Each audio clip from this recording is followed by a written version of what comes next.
ABC News now presents the President's News Conference from the State Department Auditorium in Washington, and the President already enters the room. Ladies and gentlemen, the President of the United States. You ready to start? Yes, sir. Mr. President, when a government department feels it necessary to check on a news story that's displeasing to that department, how do you feel about using lie detectors on men you've appointed to office? Well, are you talking about a hypothetical case or an actual case? I'm talking about a case that started at the Pentagon but was called off today. No, well, I think that the case Secretary McNamara was asked to investigate how this Air Force document was put out to the press.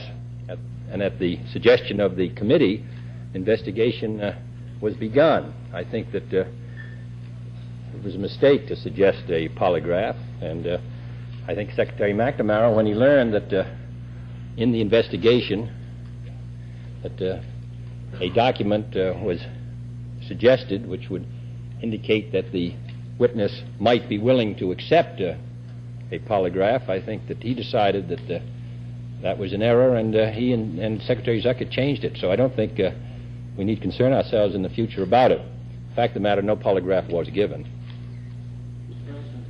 Do you intend to support SEC staff recommendations for legislation designed to curb certain abuses in the securities industry? Well, I'll have to see the recommendations when they come to the White House, and then we'll have a chance to look at it, and then I can give you a better answer after we've examined it. Mr. President, 2 weeks ago you said you wanted to wait until the end of March before taking another look and saying something about the Soviet troops in Cuba.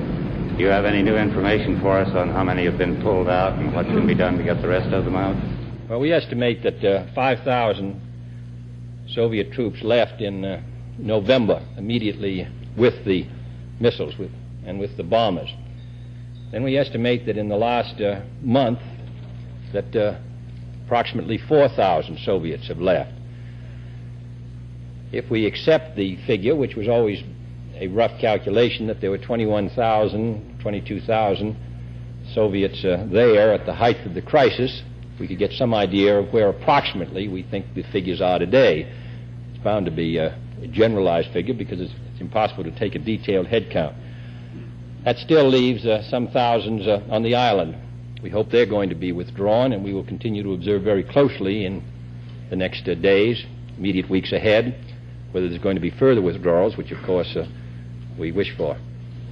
Mr. President, again, 2 weeks ago you indicated that the situation in Korea had not yet hardened to a point where any talk by you would be helpful.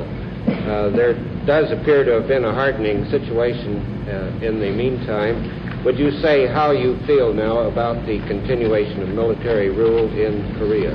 As you know, the conversations have been going on between the military group and the civilian opposition. It is our hope that a situation will develop which will permit the blossoming of democratic rule and responsible and stable democratic rule in South Korea. These conversations have not finished. If the United States government feels that this is finally, in the final sense, a decision for the people of South Korea. We've indicated what our hopes are, but this is a judgment which the people of South Korea must make and the responsible officials in South Korea. In any case, it is our hope that an accord will be reached between the military group, its chairman, and the civilians, so that we will see in the future a emerging pattern of democratic rule.